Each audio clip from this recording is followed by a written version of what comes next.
Hi gals, it's Kristen and I am here for my week 27 update.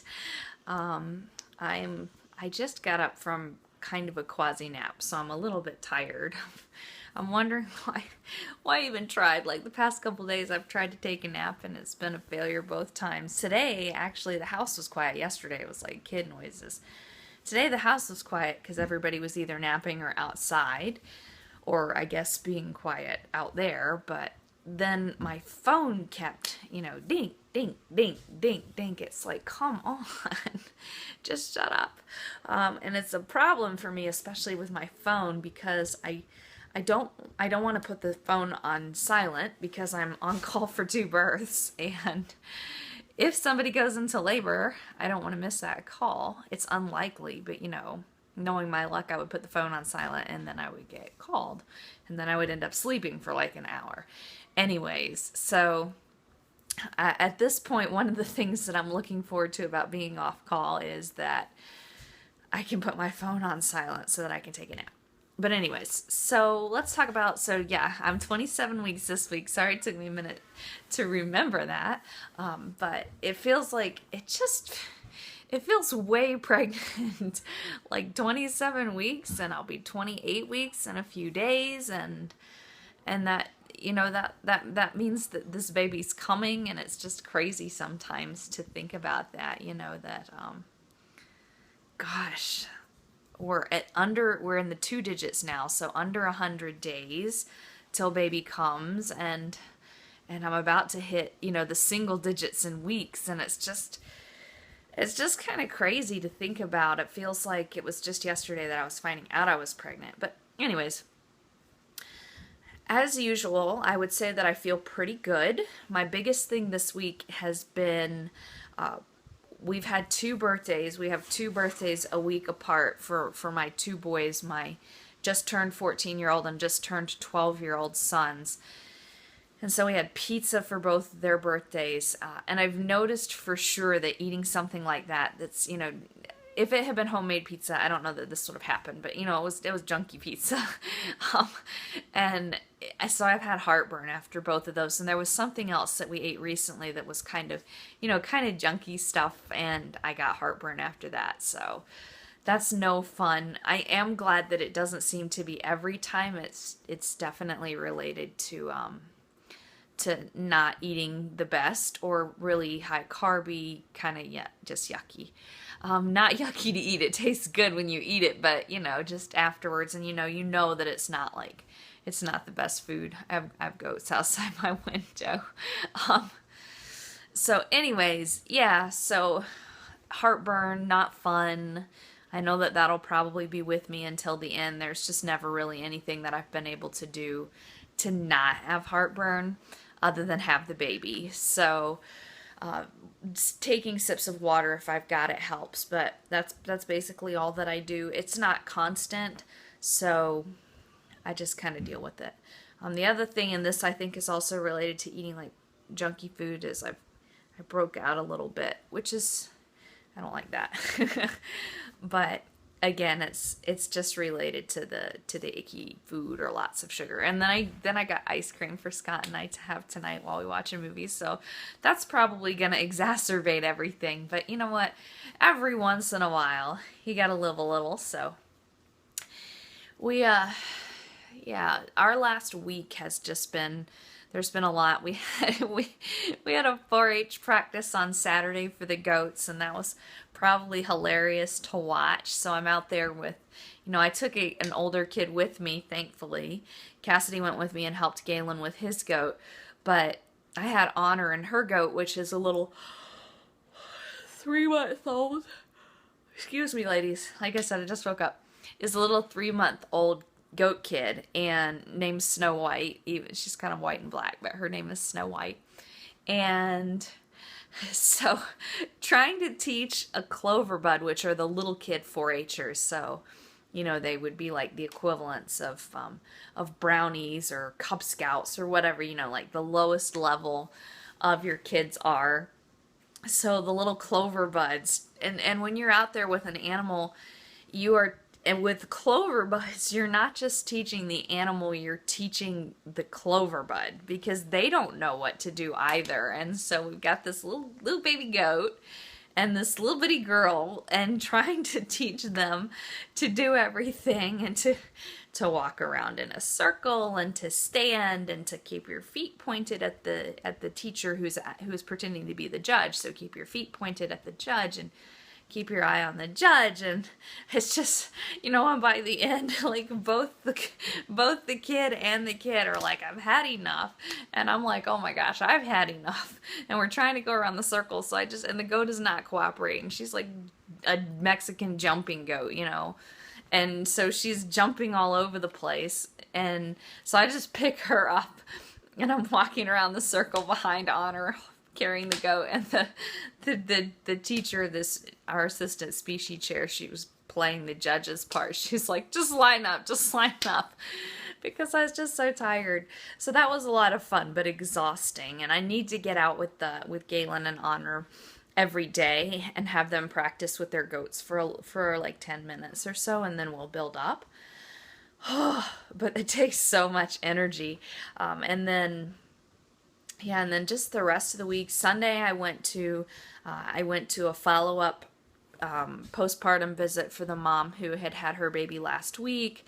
And then Monday I taught my classes.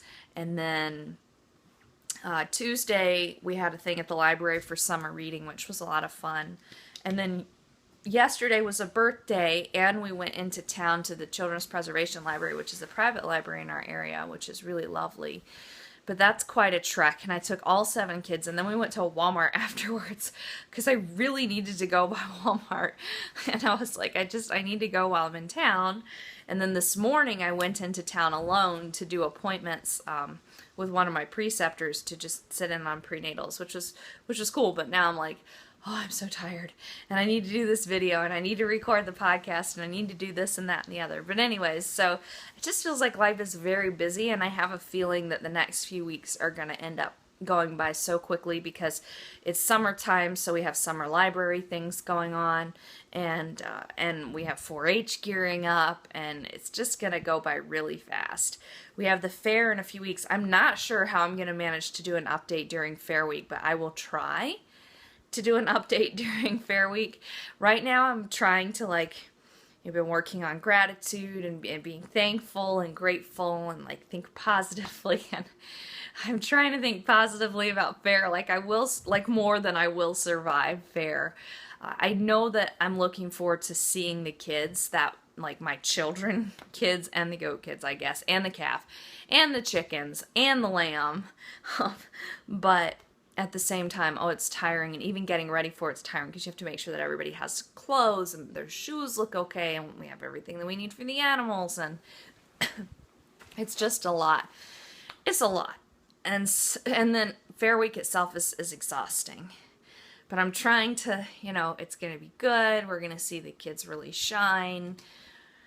We're going to have everything taken care of. I'll be able to plan out lunches. Right now we don't have a camper. We haven't had a camper materialize yet, and we're getting close to the date to register for a camper. And so it could still happen. I'm still holding the intention that a really nice camper with working plumbing and air conditioning and everything like that is going to come along.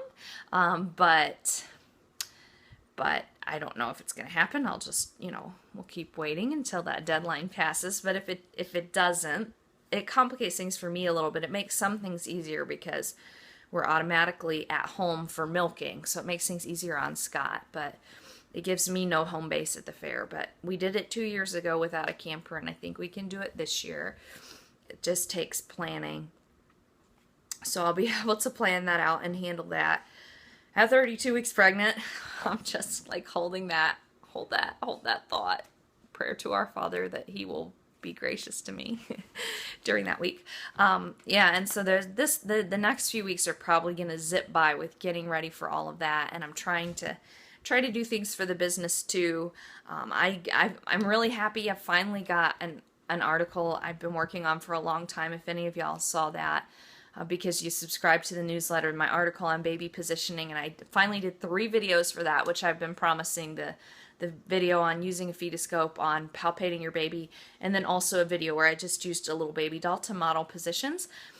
I did all 3 videos unlisted at first because I wanted to get the article out, and I've made one of them public. I mean, you can go to the article and see all of them, but I need to make the other 2 public. I actually just forgot about them. So I'll do that, and they'll be public on the channel, and they each have a link back to the article, which I would take a look at the whole article because I had an artist do the illustrations, and they're so cute. So if you're interested in like what position is my baby in, or what do these different positions mean, that's on the site. It's actually at naturalbirthandbabycare.com/baby-position. So you could go right there, and I'll try and remember to put it in the box down there too. But that's done. So that was a really big thing that I've been working on for quite a while. Another thing I've been wanting to do is just clean up the site and consolidate some old posts, update some posts, and just make them better. The baby position one, I kind of ended up combining like 6 really short posts into a much more comprehensive one. And my hope is to do that with most of the content on the site and just make it more user-friendly and comprehensive and up to date for things that aren't up to date, both for myself and for you, and it helps the search engines. So that's something else I've been working on. I guess that's kind of like that nesting manifested on my site, because I've definitely been nesting around the house too, big time. I'm really pleased with how much we've gotten done around the house. I feel like I've lost a little bit of momentum this week. I haven't had the kids go out and work in the pole barn, which I really need to do. And I kind of started working on the kids' rooms this week with their clothes, and I was really good for the first couple of days working on clothes and also following up with them in the evenings. What I decided to do is, instead of sending my little ones to get pajamas on, I would actually go with them, help them pick out their pajamas, help them change, and then make sure their dirty clothes go in the hamper and that they have something picked out for the next morning, because it only takes a little bit of my time to do that. It makes the situation smoother for them, and it also gives me a chance just to check their drawers and stuff, because I would have little kids, oh, I don't have this or I don't have that, and it's like I'll just step in, because I got kind of spoiled, because having older kids, you don't really have to do that so much, but I really need to make sure I keep doing it with the little ones. So, but like the last couple of nights just lost momentum. I actually ended up teaching a class last night, so I didn't do bedtime. And then, Tuesday night, that's right. So we had another event too. So Tuesday evening was a 4-H club meeting. So Scott had the littlest ones here, and I took the 4 older ones to that.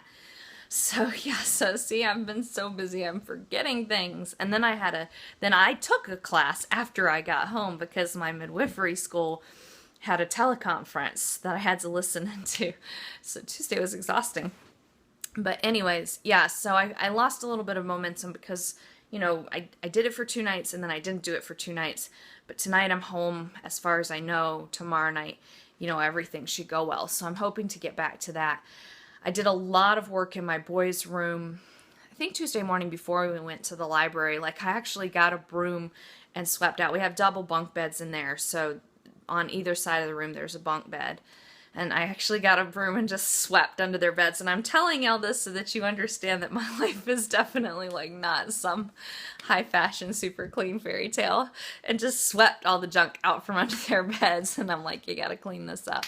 And then we went in there, I took the trash can in there, and I'm like, okay, we're gonna pick up the trash. Cause paper trash and paper airplanes and darts and candy wrappers, and Lord knows where all that stuff came from and where they've managed to squirrel it away. Thank you 4-H meetings for all the candy wrappers.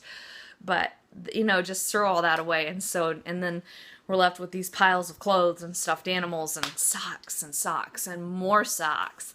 So I have to go back in there and really kind of say, okay, we need to finish cleaning, because they did not finish cleaning. Another thing that we did was sort blankets, and I discovered that we probably have 50 million blankets in my house. And I know we live in northern Michigan, but it was like excessive, even for northern Michigan. So I pared down the blankets to 2 good fleece ones per kid for their beds. 1 right now. In the wintertime, they like having 2. And then a few for out front, and then I took the other fleece ones and packaged them up and put them in the back of our big van.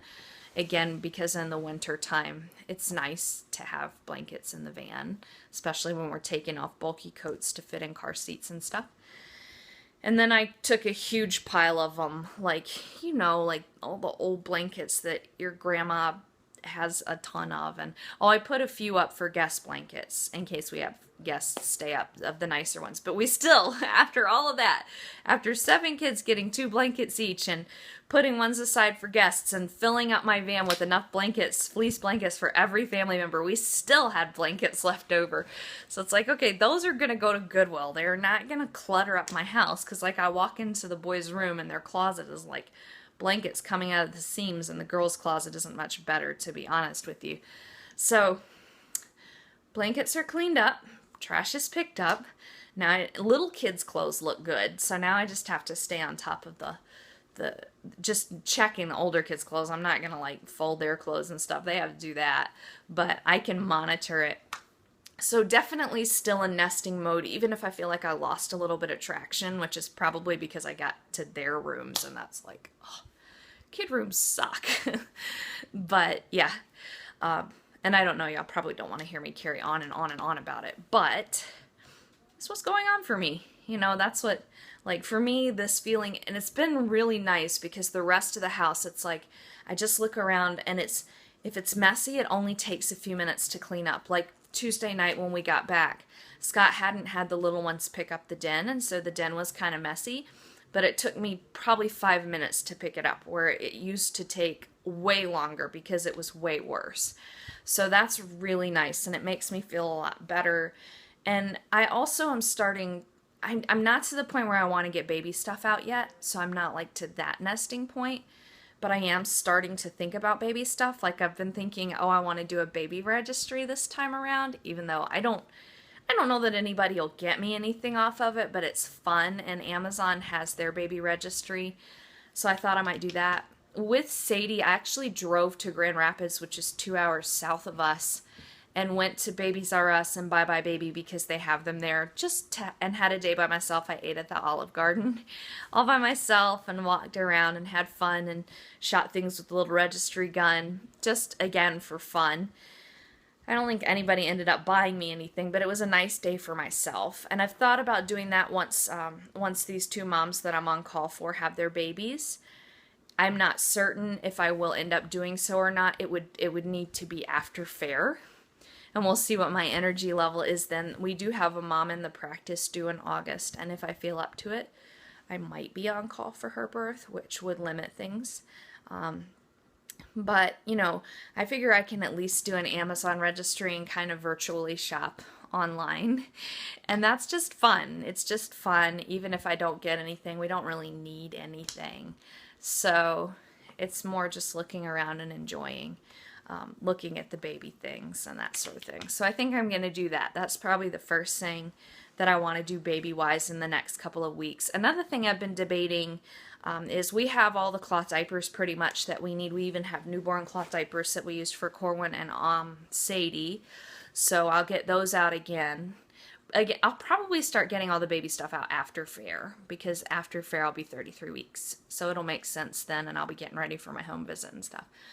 But I've been debating, do I want to have disposable diapers for when I take the baby to the office with me, like to do prenatal appointments, and especially do I want to have disposable diapers for if I take the baby to a birth. I won't be on call again until the baby is about 10 weeks old, and my intention at this point is to take the baby to a birth. One of the things I need to get for that is I want to get a Mai Tai, which I've never had before, but the reason I have an Ergo and I have a Sleepy Wrap, which they don't call them Sleepy Wraps anymore. I think they call them Boba Wraps. But anyways, I have one of those, and that's what I've used with the last few babies.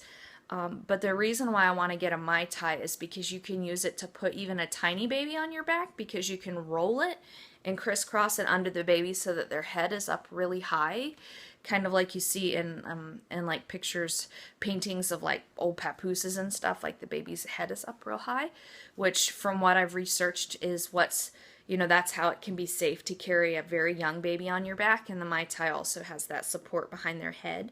So they're really right there. And that's what I think I'd like if I'm going to have the baby at a birth with me. And the baby, like I said, the baby will be about 10 weeks. And usually it's at about 4 months that I'm able to put a baby on my back in the ergo. So I want a Mai Tai. I picked one out a few months ago when I was researching it, and I don't remember what kind it was. But that's probably the big like piece of baby equipment that I need to get. And so my hope is to get that so that I can start practicing with it, you know, once the baby's 6 weeks or so, and I'm ready to start really getting back into things, is like start practicing wearing the baby like that for walks and things, so that the baby and I are both really used to it. But then, you know, the other thing is the diapers. Like, do I want to do disposable diapers because I'm anticipating taking the baby with me? And like, you know, if we're in the heat of the moment in a birth and I don't want like a flooded cloth diaper on my back, and disposables tend to take a little bit more before they leak.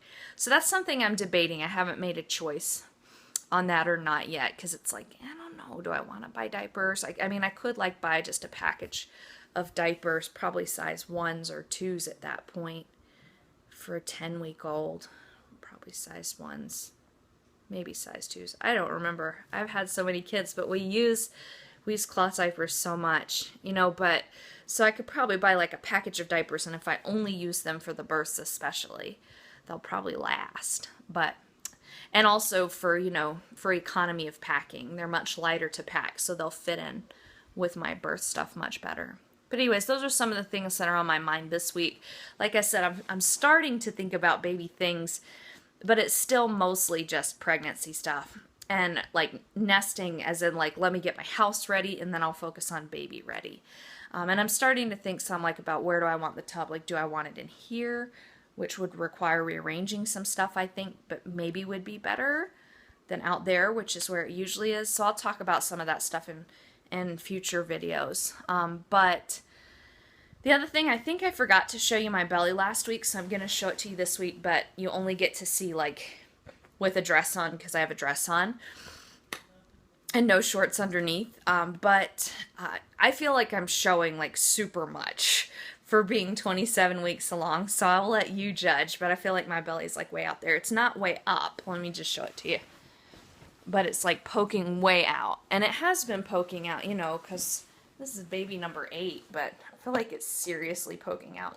It's cute, but it's still poking out. So, like, I'm not, like, right all the way up here, which is probably what I'll be, you know, 10 weeks from now. But, yeah, it's still really poking out. And I can kind of suck it in, but, so I guess I can kind of suck it in, like, if I do this. You know, there's some space there, but still, I couldn't look as tiny as some moms look at 27 weeks, so, but I think, you know, it's a nice looking baby belly. I'll show you from the front too. Definitely all baby here. I feel like all my weight is here and here, because this is all baby. I think baby's head down still at this point, so that's cool. But otherwise, yeah, so I will let you go, because this is getting long. And hopefully you don't mind me rambling too much about my cleaning. It's definitely what's been on my mind. But I will talk to y'all next week, give you an update. I have an appointment again in 2 weeks, and then I think I'll go to every 2 weeks. So maybe more interesting stuff coming then. But I'll talk to you then. Have a blessed week.